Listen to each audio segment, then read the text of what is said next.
Apple has announced the successor to the long-serving CEO Tim Cook, with the current hardware chief John Ternus set to take over the reins at the start of September. Carrington Clark is the host of the ABC Business Daily podcast.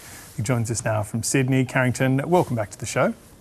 Thank you. Nice to be back. So, big names in Apple, always. Tim Cook, of course, achieved this success in the shadow of Steve Jobs, one of the biggest names in tech probably ever.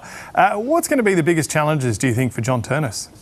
Yeah, so Tim Cook had a big job when he took over as CEO of Apple. He had to work under the shadow of the titan of tech, Steve Jobs, and he proved himself very able at getting the supply chain right for Apple, and in doing so made them massive amounts of money and made them one of the most influential companies on planet Earth.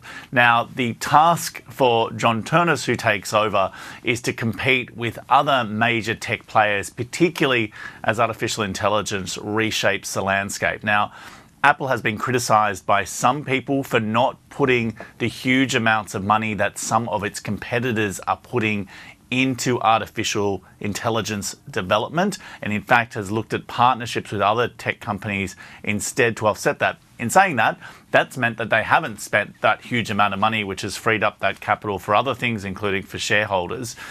John Ternus is an engineer, and a lot of the Apple fanboys, as some people call them, are excited by the idea of someone coming into that job who's really focused on product and design, and isn't so much known for just cutting costs and looking at making the most efficient company. Now, Tim Cook isn't actually leaving Apple. Instead, he'll be serving as the executive chairman, so will still have a role in setting the direction of the company. And this does seem to have been Tim Cook deciding, handpicking his successor in John Ternus.